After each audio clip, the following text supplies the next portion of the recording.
Por mais que seja ídolo do seu clube, o jogador vai, o clube fica, a história fica e necessita sempre de renovação para que continue sendo escrita. E isso o Florentino Pérez entende como nenhum outro dirigente do futebol, seja no passado, no presente ou no futuro. E o resultado é o presente do clube. Mesmo após anos de glórias, investimentos, marketings altíssimos, o clube ainda se mantém relevante em todos os aspectos midiáticos e ainda é o principal ponto de interesse de todos os jogadores do mundo. Tendo em seu elenco principal um time composto em sua grande maioria por jovens entre 20 e 26 anos, o que mantém a esperança de que o clube se manterá na elite do futebol europeu, disputando títulos por no mínimo mais uma década. E como o Florentino Pérez fez isso? Embarca nessa comigo até o final que você vai entender. Florentino já atuou como político, engenheiro e atua até hoje como empresário, dirigindo o maior clube do mundo. A sua influência vai muito além do campo de jogo. A empreitada de Florentino Pérez começou em 1995, ano em que disputou pela primeira vez a presidência do Real Madrid, mas acabou perdendo a eleição para Ramon Mendoza. Em 2000, nas novas eleições do Real, Florentino iniciou sua campanha com uma promessa pesada e até aquele momento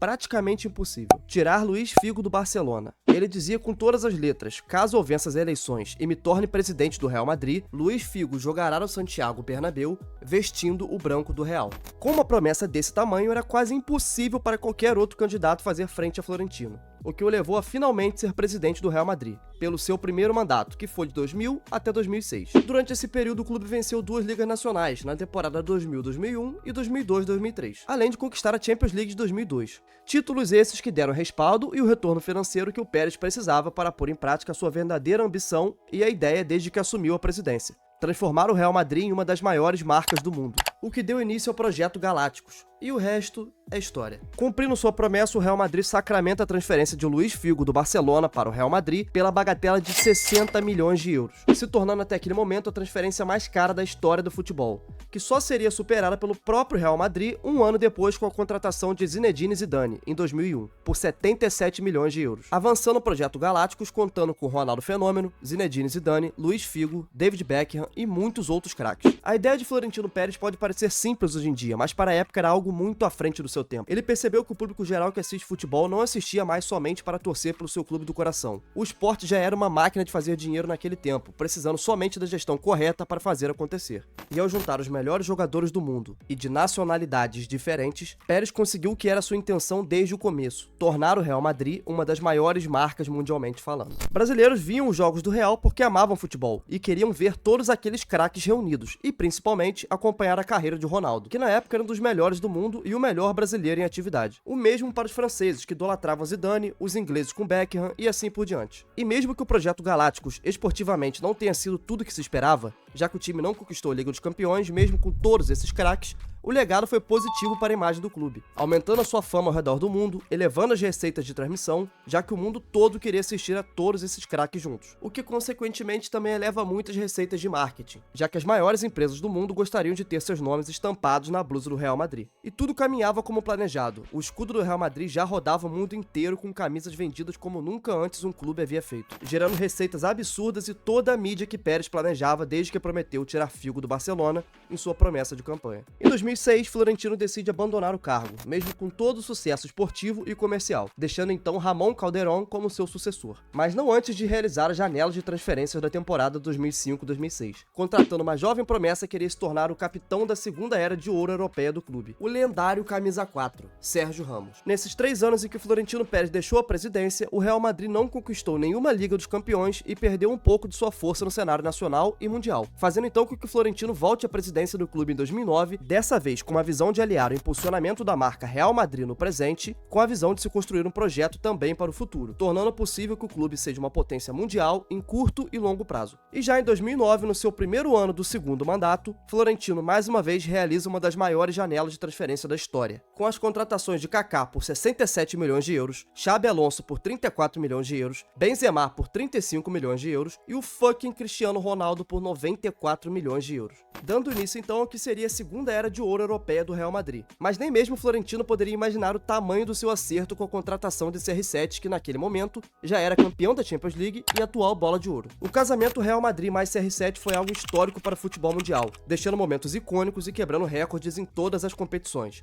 principalmente na Liga dos Campeões. Mas foi algo que demorou um pouco mais do que o esperado para se tornar realidade, esportivamente falando, já que o Real Madrid só voltou a conquistar a Champions em 2014, 12 anos depois do seu último título em 2002, que também havia sido na gestão de Pérez. Porém, durante esse processo de 2009 até a conquista em 2014, alguns jogadores que viriam a se tornar lendas do clube foram chegando, todos esses sendo contratados na gestão de Florentino. Talvez você já tenha ouvido falar de algum desses. Na janela de 2010 e 2011 vieram Ozil e Di Maria. Na janela 11-12, Rafael Varane. Na janela 12-13, um tal de Luka Modric. Dizem que esse aí jogou um pouco de bola por lá. Em 13-14, Gareth Bale, Isco, Carvajal e uma jovem promessa brasileira, um tal de Casemiro. Formando então o Real Madrid campeão da La Décima, em 2014. Sendo então os 11 iniciais: Casillas no gol, Sérgio Ramos e Varane na zaga, Carvajal e Coentrão nas laterais, Khedira, Modric e Di Maria no meio, Bale, Benzema e Cristiano Ronaldo no ataque. Sendo desses 11, todas as contratações feitas por Florentino Pérez. E dessa vez, o Real Madrid aliava o marketing e toda a mídia gerada pelos seus jogadores, principalmente por Cristiano Ronaldo, que protagonizava ano após ano um duelo com Lionel Messi, com a conquista de títulos importantíssimos em sequência, dominando o futebol europeu e sendo alvo das principais marcas do mundo, gerando receitas e acumulando um caixa absurdo para os padrões de um clube de futebol,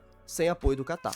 O El Clássico crescia cada vez mais jogo após jogo, ano após ano, graças ao embate de dois dos maiores jogadores da história, CR7 e Messi, o que gerava ainda mais visibilidade ao Real e ao Barça, potencializando o futebol espanhol e elevando as cifras nunca antes vistas no esporte, superando então a Liga Italiana, que dominava os meios de marketing e as competições por terem os melhores jogadores. Eis então que chega o ano de 2016. Florentino Pérez toma uma decisão que mudaria mais uma vez o patamar do clube na era moderna: a contratação de Zinedine Zidane para ser o técnico do Real Madrid, após ser auxiliar técnico de Carlo Ancelotti durante a conquista da Champions 2014. E os efeitos foram imediatos, já que no intervalo da temporada 15-16 até a temporada 18-19, o Real Madrid de Zidane conquistou a La Liga, Supercopa da Espanha, 3 vezes consecutivas a Liga dos Campeões, Supercopa da UEFA de 2016 e 2017 e o Mundial de Clubes de 2016 e 2017, elevando o patamar do clube para um nível não visto desde os tempos de Di Stéfano, com a conquista de 3 Champions seguidas, fazendo com que a marca Real Madrid seja ainda mais valorizada no mundo inteiro, gerando uma alta valorização de todos os seus jogadores e, principalmente,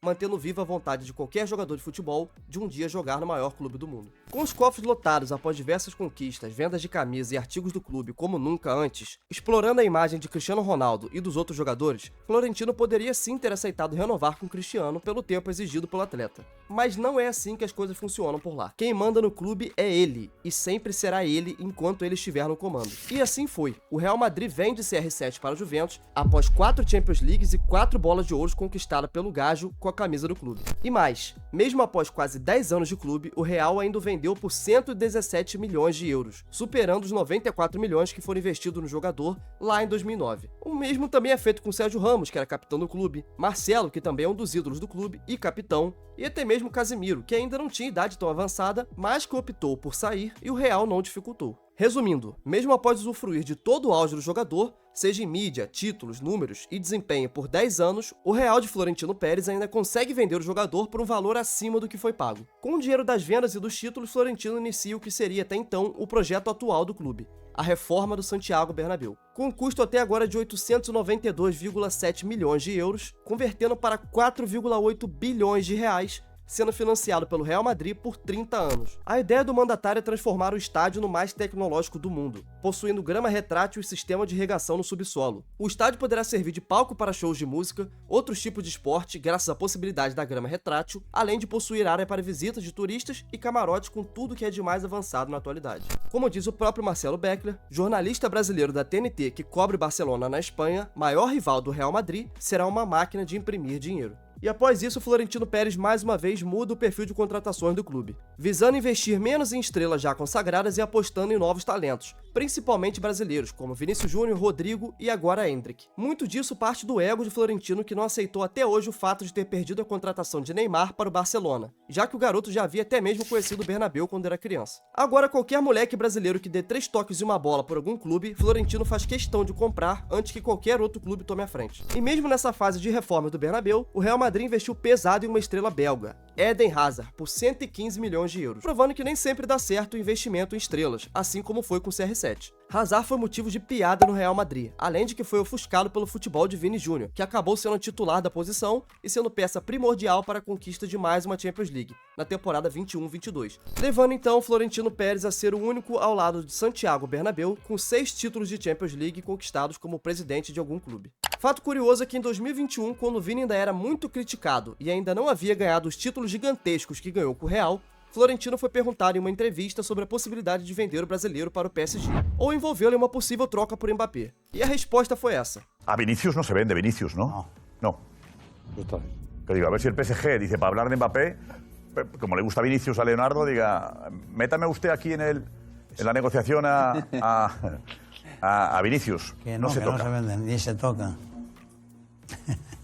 E aí, será que o velho entende da pelota? Em 2021, Florentino teve supostos áudios vazados pela imprensa espanhola, áudios esses onde ele supostamente estaria criticando Casillas e CR7. Após alegar que os áudios são falsos, Pérez recorreu na justiça e venceu. O seu pedido no processo foi uma multa de apenas €1. Ele disse em entrevista que não queria lucrar, apenas mostrar que estava certo e os áudios eram falsos, minando qualquer tentativa de manchar sua imagem. O velho deve estar sem poder na Espanha, né? E o que pra mim é o maior feito de Florentino Pérez à frente do Real Madrid é sempre pôr as necessidades da instituição em primeiro lugar. Jogadores vêm depois, não importa quem seja. Agora, em 2024, Florentino, aos 77 anos, vive mais um capítulo de sua história no Real. Após contratar Jude Bellingham, de apenas 20 anos, jogador que já é cotado para a Bola de Ouro, ao lado de Vinícius Júnior, Florentino Pérez vive a novela de recriar os Galácticos, agora com a contratação de Kylian Mbappé. Novela essa que já perdura por anos, onde, pelo que tudo indica, terminará do mesmo jeito de sempre. Florentino terá o que quer e, pelo visto, a custo zero para o atual clube do Mbappé, o PSG. Mostrando que mesmo após anos e anos e com uma idade já elevada, ele ainda conhece o caminho e sabe exatamente o que precisa ser feito para manter o Real Madrid no topo do futebol mundial. Lugar esse que o clube se mantém desde que ele assumiu a presidência, se tornando então o maior presidente da história do clube, elevando ainda mais a fama do Real Madrid como o maior clube do mundo. E é isso, se tu curtiu esse vídeo, eu vou pedir para você dar um like, deixar o seu comentário aqui e se inscrever no canal, porque esse tipo de conteúdo dá muito trabalho para ser produzido, já que exige bastante pesquisa para que eu esteja sempre trazendo o melhor tipo de conteúdo sobre futebol para vocês. No mais é isso, tamo junto e até o próximo vídeo.